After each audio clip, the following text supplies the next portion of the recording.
वो किसी का हो नहीं सकता। मैं सिर्फ आपसे एक गुजारिश कर रहा हूँ, आज आपके घर पे जब कोई मेहमान आता है तो आप उस मेहमान की बात मान लेते हैं। अटल दूरी से चलकर मैं भी आपका मेहमान हूँ। जितने भाई आप खड़े हैं जरा इधर आ जाए, आ जाए मेरे भाई, आ जाए मेरे भाई, आ जाए बड़ा मोहब्बत के साथ। जो भाई पीछे बैठे हैं जरा मेरे नबी के नाम पर खड़े हो जाए, खड़े हो जाए। पीछे वाले भाई खड़े हो जाए, जितनी जल्दी हो सके खड़े हो जाए और आगे आगे थोड़ी तशरीफ ले आए। मेरे भाई आप यहाँ क्यों खड़े, आप भी आ जाए।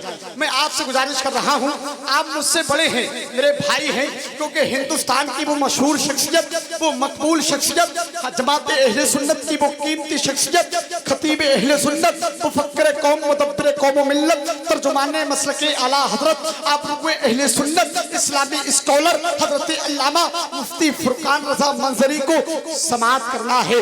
अगर 5 मिनट सुन के देखिएगा, अगर अच्छा ना लगे तो हमारे गोली मार दीजिएगा, मगर हम ये बात डंके की चोट पे कहते हैं, कसम खुदा की, जब आप आज खिताब सुनेंगे तो यही कहेंगे, रूह की प्यास को अखलाक का प्याला दे दे, अपनी किस्मत के अंधेरे को तू उजाला दे दे, रूठे हुए मौला को मनाना है गर तो अपने हिस्से का पड़ोसी को निवाला दे दे, तो अपने हिस्से का पड़ोसी को निवाला दे दे। मेरे नौजवान भाई आ जाओ यार, आ जाओ मेरे भाई, आ जाओ, आ जाओ यार, मेरे भाई हो आप, देखो कितने अच्छे लोग हैं। अली नगर वालों, आप तो बड़ा मुबारकबाद के लायक हो। मैं तो ये सोच रहा था ये मेवाती कभी अकड़ जाते हैं, मगर ये अच्छे भी बहुत हैं यार, माशाअल्लाह। अल्लाह सबको सलामत रखे, अल्लाह सबके दामनों को मुरादों से दामनों को भर दे और सबको हज्ज बैतुल्लाह करने की तौफीक अता फरमाए, मदीना शरीफ की ज़ियारत नसीब फरमाए। अब कुछ लोग ये सामने खड़े बैठे हैं, अगर ये भी इस तरफ आ जाएंगे तो बड़ा अच्छा होगा। हजरत का खिताब सुन ले, कसम खुदा की आपकी जिंदगी में इनकलाब पैदा हो जाएगा। तकरीर से जिंदगी में इनकलाब आता है, तकरीर से जीने का सलीका आता है, तकरीर से वुज़ू करने का तरीका मालूम पड़ता है, तकरीर से सहाबा का मर्तबा मालूम होता है, तकरीर से कुरान की असमत मालूम होती है। मेरे भाई आप बैठिए, वहां बैठिए, यहाँ आके बैठ जाए, थोड़ा आगे आ जाए, मेरे भाई आ जाए। मैं आपसे गुजारिश कर रहा हूँ, मेरे चचा मियाँ, दादा मियाँ, ताऊ, भाई, भैया, जितने लोग हैं सब आ जाए, सब आ जाए मेरे भाई। अरे इंगे को आ जाओ यार, मेवाती भाषा में सुन लो, इंगे को आ जाओ मेरे भाई, आ जाओ। देखिए बहुत अच्छे लोग हैं, जो अच्छे लोग होते हैं वो अच्छी बात को मान लिया करते हैं, जो अकड़ जाता है वो पकड़ जाता है। अली नगर वालों, जो लड़ता है वो मर जाता है, क्योंकि अली नगर के सब अच्छे लोग हैं, जिंदा दिल मुसलमान है। और ये कमेटी को ये मुबारकबाद के लायक है, और ये इस्लामी मुआशरा कॉन्फ्रेंस जो आपने की है, ये कसम खुदा की बड़ा कामयाब हो चुकी है। बस इसका कामयाब को करना ये आपका काम था। हजरत की तकरीर सुनने के बाद आप ये महसूस करेंगे, जो ज़बामद है शहंशाहे उमम करती है, वो कहा जन्नत और बाबे हशम करती है। हक की तलवार निकलती है तो बातिल के सर नहीं काटती, नस्लों को खत्म करती है। हक की तलवार निकलती है तो बातिल के सर नहीं काटती, नस्लों को खत्म करती है। आज हजरत की तकरीर सुनने के बाद कसम खुदा की आप अपने दिल में ये तहैया करेंगे कि कभी वक्त मिले अल्लामा फुरकान को पकड़ ले और तकरीर नबी की सुन ले। इतना अच्छा खिताब समाप्त करना है आज के रात। खतीब अहले सुन्नत, मुफक्किर कौम, मुदब्बिर कौम व मिल्लत, आप हुए अहले सुन्नत, इस्लामी स्कॉलर, तर्जुमाने मसलके आला हजरत खतीबुल बराहिन हजरत अल्लामा मुफ्ती फुरकान रजा मंजरी की बारगाह में अलीजा पेश कर रहा हूँ। हजरत माइक पर तशरीफ ला रहे हैं, अल्लाह ने ज़बान दिए है, ये आखिरी कड़ी है। अली नगर वालों शर्म मत करना, अगर माँ बोले बेटा तेरी आवाज क्यों बैठी थी तो कहना माँ दुनियादार के नाम पे नहीं बल्कि आमना के लाल के नाम पे बैठी थी। इतनी बुलंद आवाज से दोनों हाथों को उठाइए, ज़बानों को खोलिए, मोहब्बत से बोलिए नारे तकबीर। लबों को खोलिए, इसमें कोई पैसा नहीं लगता। लगे नारा मुझे चुप रहना अच्छा नहीं लगता, वो जलसा कामयाबी की तरफ क्या जाएगा तारीफ जहां इमाम अहमद रजा के नाम का नारा नहीं लगता। नारे तकबीर, नारे रिसालत, फैज़ाने गौसे आज़म, ख्वाजा का हिंदुस्तान, इश्क मोहब्बत, इश्क मोहब्बत, इश्क मोहब्बत, इश्क मोहब्बत, इश्क मोहब्बत, इश्क मोहब्बत। इस्लाह मुआशरा कॉन्फ्रेंस सरजमीने अली नगर, नारे तकबीर। किसी नेता से तुम पूछो सियासत कैसे होती है, किसी कारी से तुम पूछो तिलावत कैसे होती है, ये तो अपना अपना फन है। अल्लामा फुरकान रजा साहिब किबला, अब इन्हें आकर बता दो खिताबत कैसे होती है।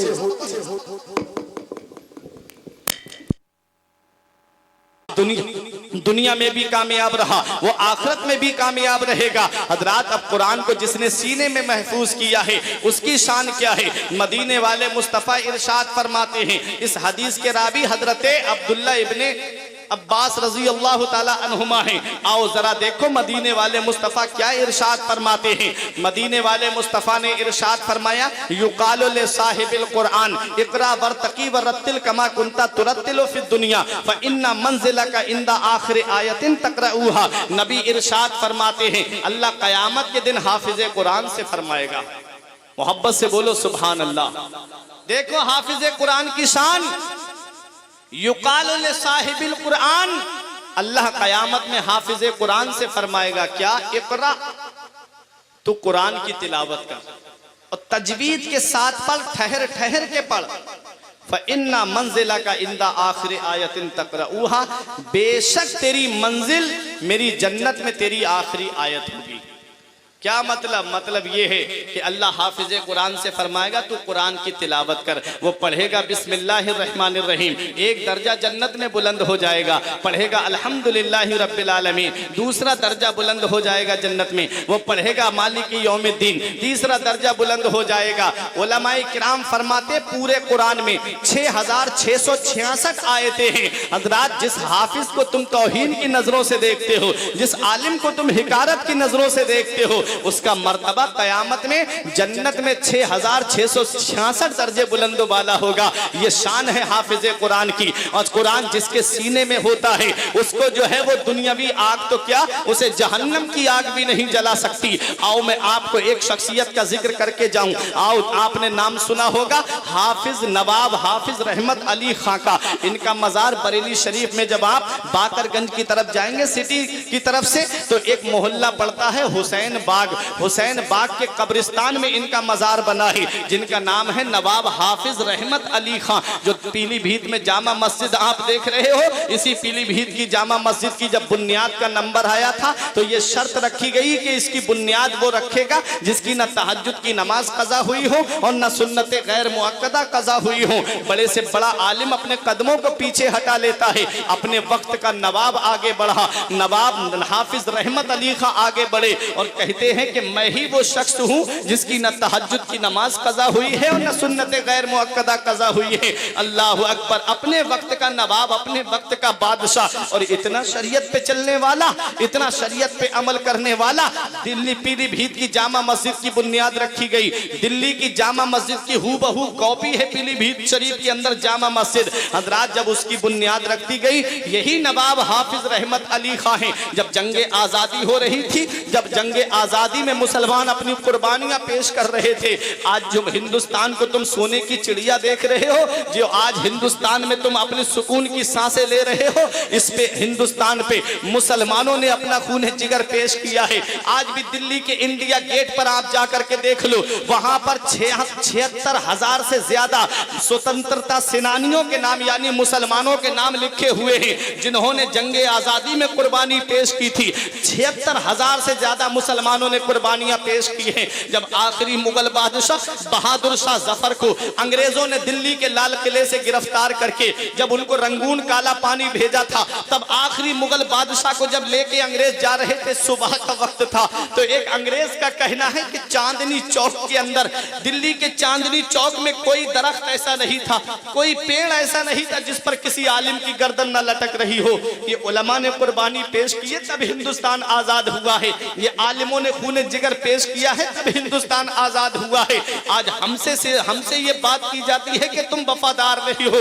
अरे हम वफादार नहीं, तू भी तो दिलदार नहीं। ये हम हैं जिन्होंने अपना खून जिगर पेश करके इस हिंदुस्तान को अंग्रेजों से आजाद कराया था। कभी कर्नाटक से मैसूर के अंदर जाकर के देखो, शेरे मैसूर जिनका नाम टीपू सुल्तान है, वो टीपू सुल्तान जब इनको अंग्रेजों ने समावाती वल अर्द फनफुजू ला तनफुजूना इल्ला बिसुल्तान फबिअय्यि आलाई रब्बिकुमा तुकज़्ज़िबान। रब फरमाता है जिन्न और इंसान के गिरोह, अगर तुम आसमान के किनारों से गुजरना चाहो तो गुजर जाओ, जहां जाना चाहते हो वहां चले जाओ। इतना याद रखना, जहां जाओगे वहां अल्लाह की बादशाहत पाओगे, वहां अल्लाह की हुकूमत पाओगे। तो इससे पता चला कि लोग चांद पर जाएंगे। ये जब लोग चांद पर पहुंचे तो अमेरिका ने कहा कि ये हमारी तहकीक है, यूनिवर्सिटी ऑफ जर्मन ने कहा ये हमारी तहकीक है। सब अपनी अपनी तहकीक बताने लगे। जब लोग चांद पर गए, अमेरिका कहता है ये हमारी तहकीक है, जर्मन ने कहा ये हमारी तहकीक है। हजरात, अब मैं आपसे पूछना चाहता हूं, किस चीज पे सवार होकर के गए? ये अपोलो पे सवार होकर के गए, जो मिसाइल की शक्ल एक चीज है।